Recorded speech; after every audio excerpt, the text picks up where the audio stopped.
Missouri has one of the best state park systems in the country.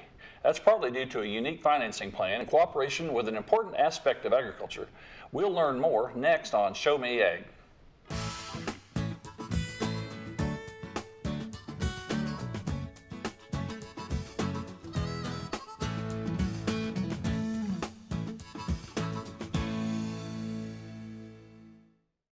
Welcome to Show Me Ag. I'm your host, Kyle Vickers.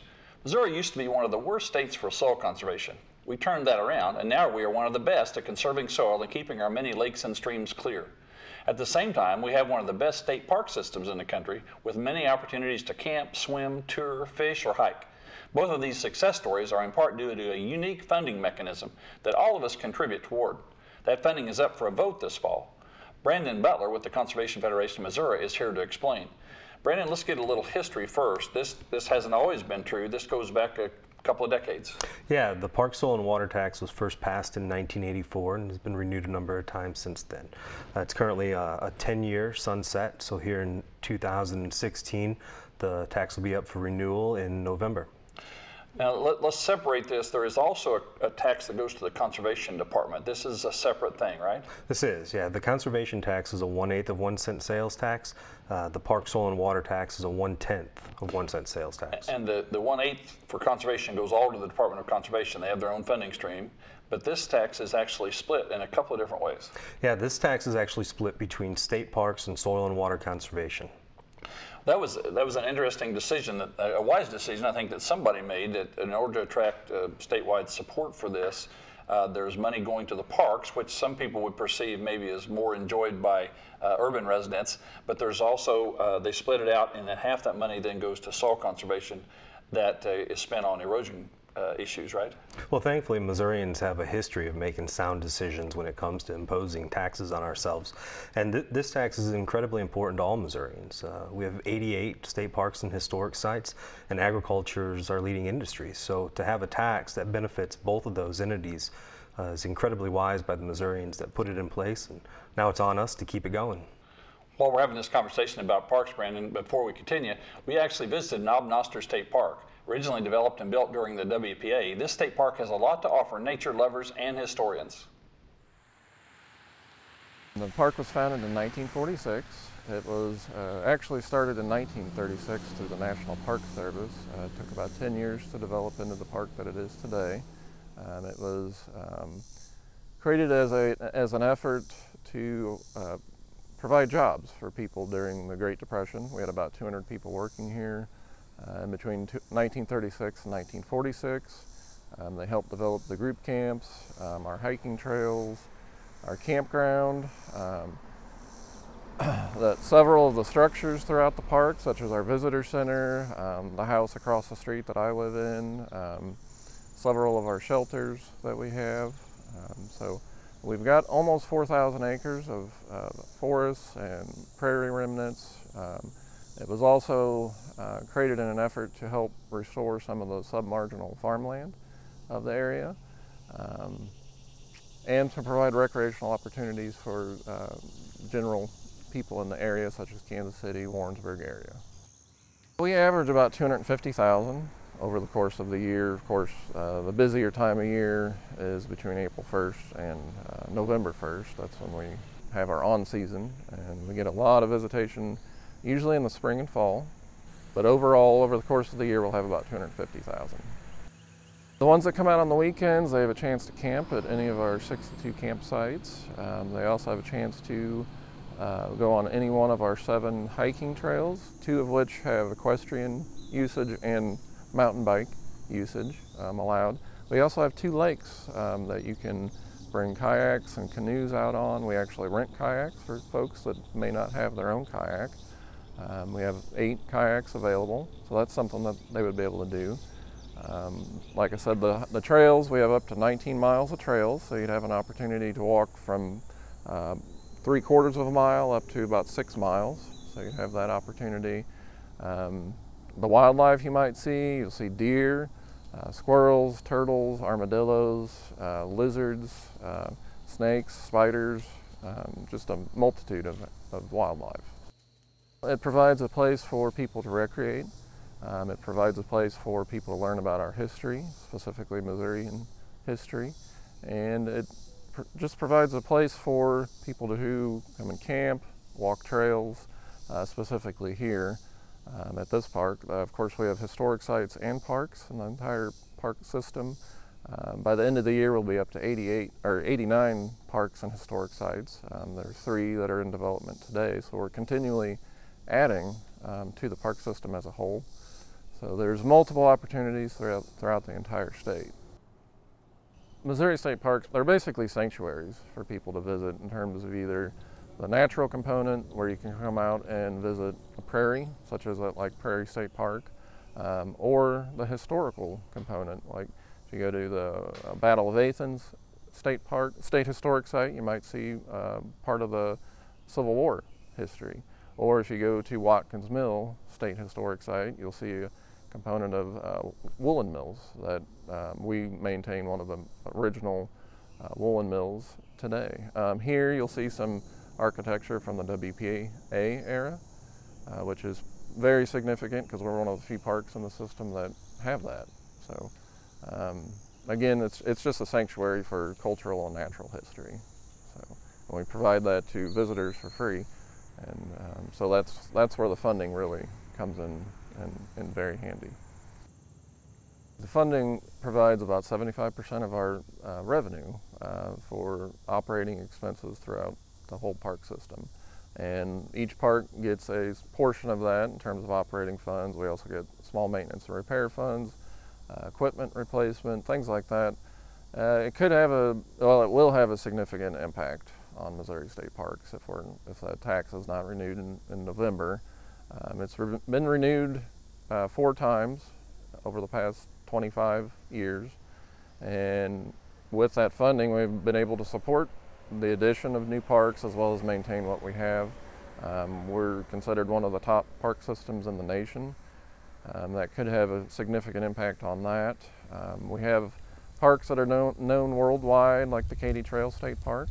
It's one of the longest rails to trail parks, not only in the nation but in the world. Draws people in from Europe, Asia, Australia. So parks like that could be affected if the tax isn't renewed in November. So If you'd like to learn more about Nod and Officer State Park, you can find them online at MissouriStateParks.com and on their Facebook page.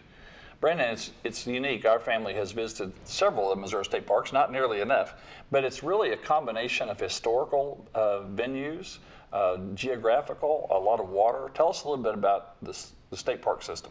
Yes, so we have 88 state parks and historic sites. And like you said, they're very diverse across the state. I mean, all the way down in the southeast corner, we have incredible places like Johnson Shut-ins. I mean, the type of state park that people should travel to from all over the Midwest. The trout parks that we have, Bennett Spring and Roaring River. Incredible that people can come together and fish and enjoy a tradition like opening day and camp in such a beautiful state park. But one of the really important aspects of our state park system is that it's free for all users to take advantage of. I mean, to have that opportunity for all Missourians and non-residents as well. So to come to Missouri, visit our state parks, not have to pay a fee to come in, boost the economy of the surrounding towns and communities. It's just a sound economic resource for our state, as well as a social and recreational opportunity. It brings a lot of tourists to the state, I'm sure, which is an important part of our economy, the tourism side. You mentioned a couple of my favorites. I'm going to mention another one down by Johnson Shut-ins. This is the Elephant Rock State Park. Yeah. Beautiful place. Incredible place. So you said 80 some state parks. I assume this is a pretty good sized staffing and they're all staffed in some degree, and the maintenance and so on, all a pretty important and expensive project. Yeah, it's not easy or cheap to keep these state parks as a top tier destination across the state. A lot of money and effort goes into maintaining our state parks, and a significant portion of that comes from this tax. Well, that's kind of my next question. How significant is this tax? 1/10 of a cent doesn't sound like very much, and only half of that going to the parks. How important is that funding for our park system? It's very important. Our state park system has very little general revenue funding. It comes from this tax and user fees, such as camping and fishing. To be able to maintain the incredible quality that we have, this tax is imperative. And so what happens if this park goes away after this vote? I don't know. There'll have to be some hard decisions made and some figuring out to be done. Like every tax, obviously people don't like to pay taxes. This is a very small one. There's no doubt some controversy about the park system, and I know the biggest one that I can think of is the bike trails along the Katy Trail and so on has raised some controversy. But tell us a little bit about how that works. Well, you know, with anything, there's always going to be controversy, but I think in general our state parks are very well received by Missouri residents, both rural and urban. You know, there was a little bit of a dust up with a new state park potentially going in down in Oregon County, but at the end of the day, it's going to be an incredible economic resource for the region.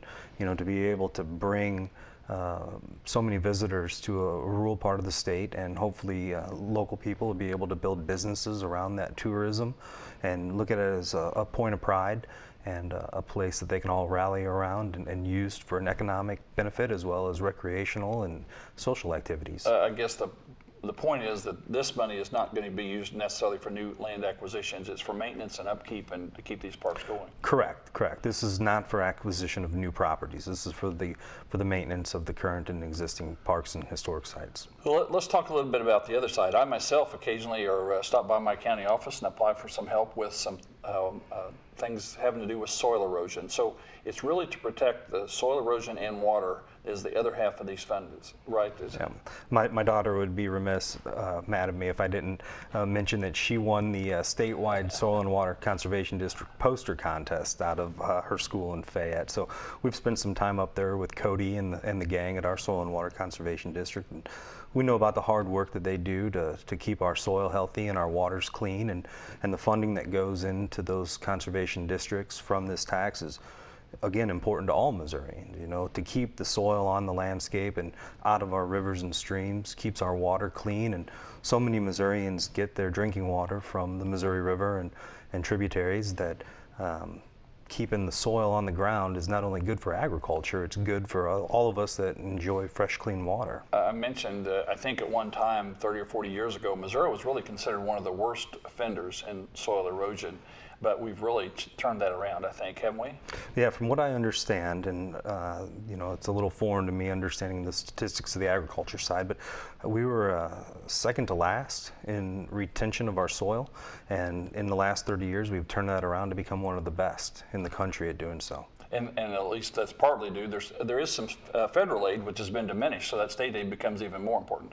You know, it's Missourians stepping up and putting it on our own shoulders to take care of our landscape and passing this tax and allowing that to continue. And if I'm not mistaken, there's kind of a unique administration of that soils tax in terms of it. There's a citizen committee that kind of helps decide where that money goes.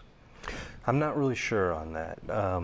You know, I know it's distributed out to the 114 soil and water conservation districts, but how they decide on what to spend that on, that's above my pay grade. So if we're looking at, if this, we're in our fourth cycle here, has this always passed easily? Has it always been a challenge? Tell us where we're at with that. Well, it's a dangerous question because we don't want to rest on our laurels, but it has passed rather easily in the past.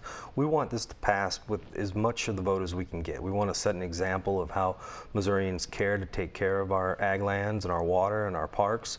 We know that a lot of the country looks to us as an agricultural and conservation leader, and this sets a good tone for the work we do here in our state to take care of our own and make sure that things remain as great as they are for the future. And that'll be on the ballot at this November election.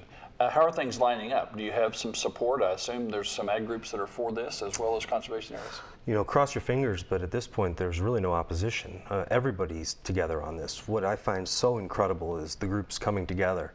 The Conservation Federation and Farm Bureau, the Missouri Parks Association, the soybean growers, the corn growers. Really, if you can name an agricultural group or a conservation group, they're involved in this, and all sitting around a table. We've regularly been meeting at Farm Bureau to strategize. We have a committee called the Citizens Committee for the renewal of the Park Soil and Water Tax. Blake Hurst from the Farm Bureau and Steve Mahfood, former director of DNR, are the co-chairs. So you really see just incredible diversity coming together to promote this. It's really a feel-good opportunity. I can envision very few issues where the Farm Bureau and the DNR might be sitting on the same side of the table and working together. So that's a good thing. That's what's so great about this, is when you're sitting in that room, everybody's there for a common purpose. We all recognize how important it is and how great the task before us is. You're talking about a significant amount of money that is going to better life for just about everybody in this state.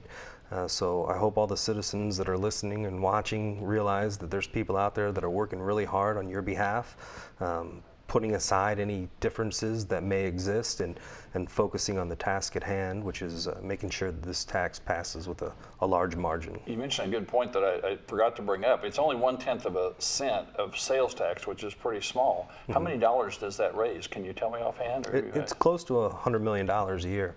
And just, so people realize what that means, for every $10 that you spend, a penny is going to this tax. But those pennies add up significantly. If you break down the state sales tax, no matter where you are in Missouri, it's a 4.225% tax, and 3% goes to general revenue, 1% goes to education, 0.125% goes to conservation, and 0.1% goes to this park, soil, and water tax. So it's money well spent. So a small amount, like you say, on a $10 or even a $100 bill is not too many dollars. Talk to us a little bit. We really are famous or infamous, I guess, in the country for our support for conservation, and an otherwise maybe a little conservative, anti-tax state. We really have done a good job of supporting both conservation, wildlife, fisheries management, water, soils. What do you think is behind that? We're the show me state, right? we show people how it's done. Back at the turn of the century, things weren't like they are today. The landscape had been severely damaged. Our white-tailed deer population was under 1,000. Our wild turkey population was estimated to be about 2,000. Thankfully, a group of citizens came together and said we have to enact change on our own.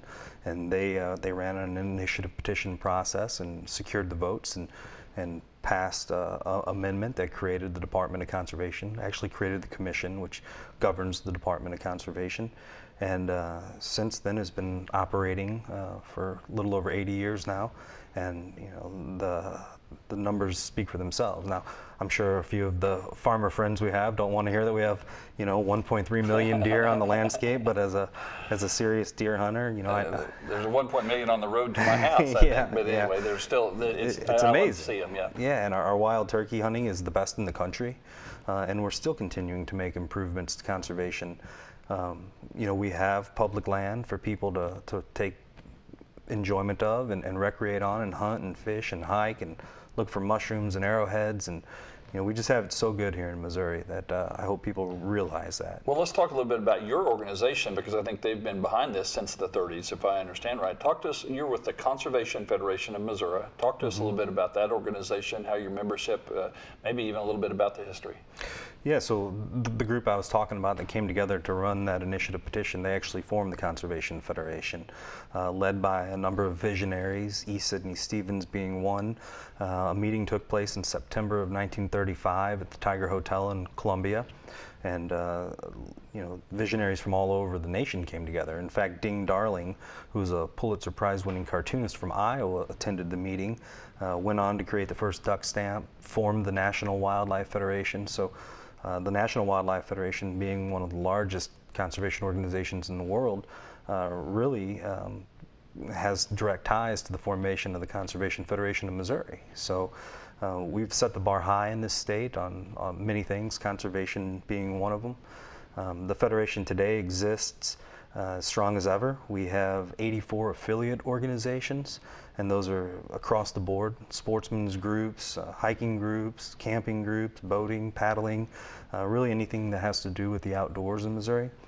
Then we have our corporate business alliance partners, and I'm really proud of the direction that we're going in. You know, we're trying very hard to be inclusive of industry and agriculture.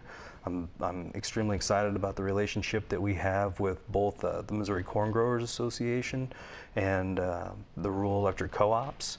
And you know, we're continuing to go down that path of trying to bring all of the users of the outdoors together under one umbrella and let the citizens speak for how we want conservation to look in Missouri. That cooperation, I think, is really something to be proud of, and has almost a 100-year history now, and of bringing conservation to the top of our concerns.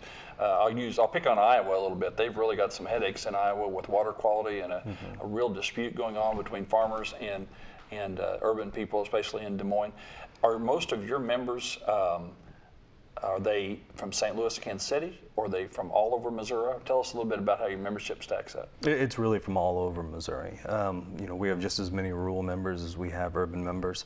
I would say that we've been stronger historically in St. Louis and central Missouri than we have in Kansas City. But thankfully we have a director of corporate relations that's from Kansas City, and he's going to be living there and working remote from that area of the state, really trying to build up the Federation over in the Kansas City area. You know, we have a number of incredible business partners, Bass Pro Shops, Midway USA, Diamond Pet Foods just came on, Burger Smokehouse. I mean, too many to name right now, but our business alliances are across the state as well. Really strong in central Missouri, looking to expand into some of the farther corners of the state. You mentioned this a little bit ago about the business that it brings. If you don't believe that it's a big business, go to Bass Pro Shops some weekend and see how far away from the door you have to park. What an incredible business. I was fortunate last week to spend some time down there in the new Wonders of Wildlife Museum. And Johnny Morris is he's just an exceptional, oh my gosh, he is just unbelievable. And this new Wonders of Wildlife Museum, if you guys haven't seen it yet, you got to get down there and check it out. He's trying to outdo the History Museum in New York City that has the wildlife display, and Springfield, Missouri is quickly becoming the center of conservation for the country. The Archery Hall of Fame is there, the NRA has a museum there, the International Game Fish Association is moving their operations there, the Boone and Crockett Club has moved the Hall of Horns there, and this Wonders of Wildlife Museum ties it all together, and it's, you know, really going to drive a lot of tourism into the state and hopefully generate dollars for a lot of people. When we have visited, it's interesting to walk through the parking lot and see all the different states that are represented too. People travel from all over, even though he's expanded his operations and there are other places in Bass Pro. And Cabela's is actually on the Kansas side, but they do a huge business as well. They do, and businesses all across the state. I mean, I would say a sporting goods store in Missouri is a sound way to go. Pretty good investment, that's right. So in your group, do you have issues between so-called environmentalists and agriculture interest or other interest or commercial interest? Is that a headache for your group that you have this division? Sometimes, you know, I think conservation, we really kind of straddle the fence. I would say that we've got 1 foot planted firmly in agriculture and 1 foot planted firmly on the environmental side. You know, we know that farmers are the key to conservation. I mean, 92–93% of the state is in private ownership. I'm a lifelong hunter. If it wasn't for farmers allowing me to hunt, I wouldn't have been a lifelong hunter.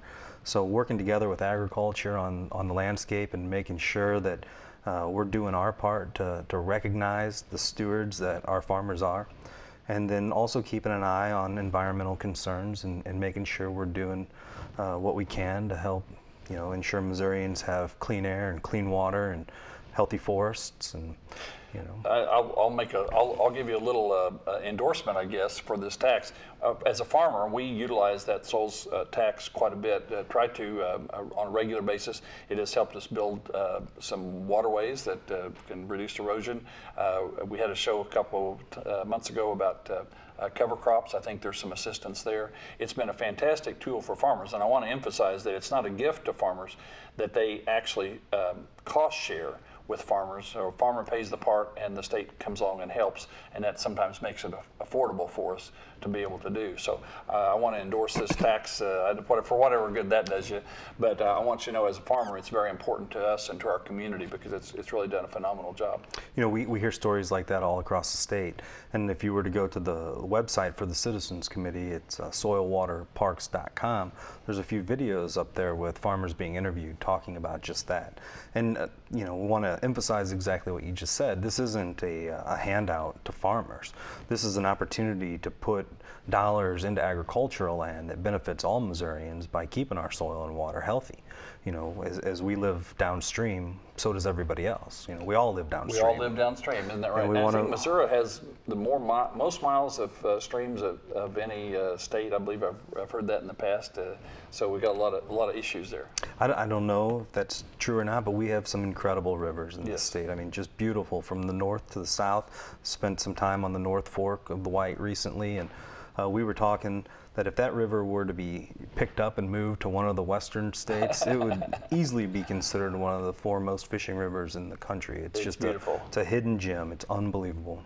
Well, good luck to you with the campaign. I know that there's going to be a lot of issues going forward with you folks going out and campaigning, letting people know the facts about this, and hopefully we'll be able to continue this in the future. Well, we'll be very heavily armed at the state fair with literature to pass out, so hopefully people will come out to the fair and find us in multiple buildings and learn about the tax, and find somebody to ask questions if you have any.